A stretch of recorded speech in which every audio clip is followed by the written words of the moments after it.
বন্ধুরা আমি এখানে 1 কেজি 250 আম সেদ্ধ করে নুন দিয়ে নিয়েছি, কারণ এই আমটা দিয়ে আমি এখন আমের জেলি করব।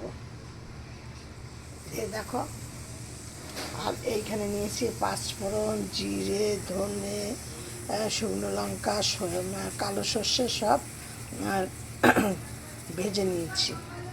এবার আমি কড়াইতে দিয়ে দিচ্ছি অল্প সামান্য পরিমাণে একটুখানি তেল। তেলটা কিন্তু খুব অল্প করে নেবে, আর তেলটা বেশি গরম করবে না। বেশি গরম করলে কিন্তু তেলের গন্ধটা অন্যরকম হবে। যার জন্য তোমরা তেলটা বেশি গরম করবে না। এই যে দেখছো, এই যে পটপট করে শব্দ হচ্ছে, এটা কমে যাবে। আর তাহলে মনে করো তেলটা যা গরম হয়েছে দিয়ে ঠান্ডা করে নেবে। ঠান্ডা করে নিলে কী হয়, এবার এর মধ্যে আমি দিচ্ছি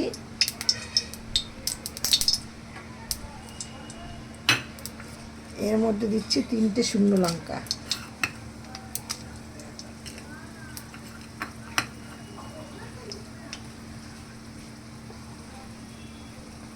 আর দিচ্ছি এই যে 4টে এলাচ, এই দারচিনি, আর দিচ্ছি 2টো এলাচ।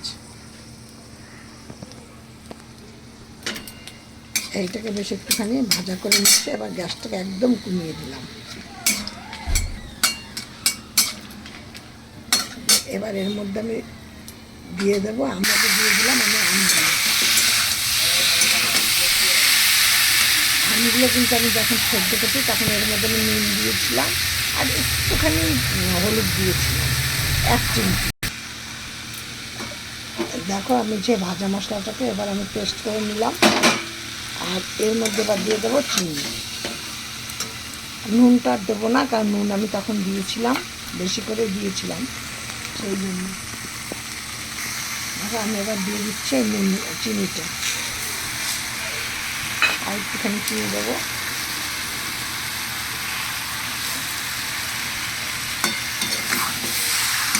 কিন্তু জল দেবো না।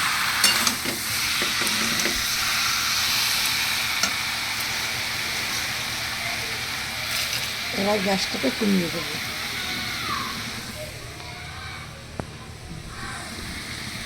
দেখো চিনিটা কেমন গুলে কেমন হয়ে যাচ্ছে, জল বেরিয়ে যাচ্ছে।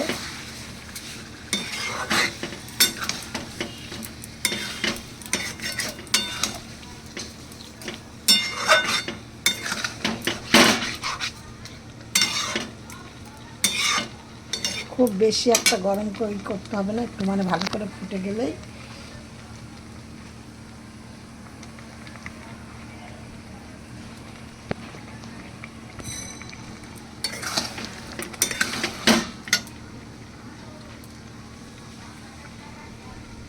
এটার মধ্যে আর একটু চিনি লাগবে, কারণ বলো তো, এই যে পাশ দিয়ে দেখতে পাচ্ছ কেমন একটা ফেনা ফেনা মতো লাগছে। এবারে পারফেক্ট চিনিতে একদম ঠিকঠাক হয়, তাহলে কিন্তু আর এরকম ফেনা ফেনা হবে না। এইটা নিয়ম, ওই জন্য আরেকটুখানি চিনি দিতে হবে। আর তোমরা দেখো আর নাড়া যাচ্ছে না, তলায় লেগে যাচ্ছে। এবার আমি এর মধ্যে দিয়ে দিচ্ছি কিছুটা কিশমিশ। এই দেখো,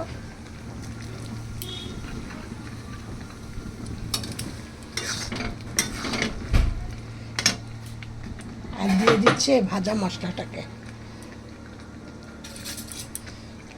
এইটুকু থাক, আমার কালকে একটু থাক, আমি তোমার অনেকগুলোর মধ্যে দেবো।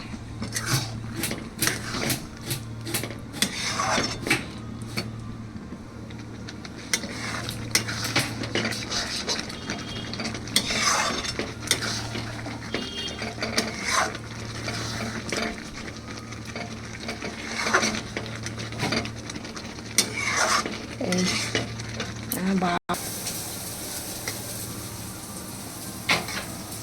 দেখো আমার এই আচারটা হয়ে গেছে। দেখো আমার আচারটা জেলিটা হয়ে গেছে, কেমন লাগছে দেখতে। এবার বাটি করে করে একটু একটু করে তোমরা সব খাও।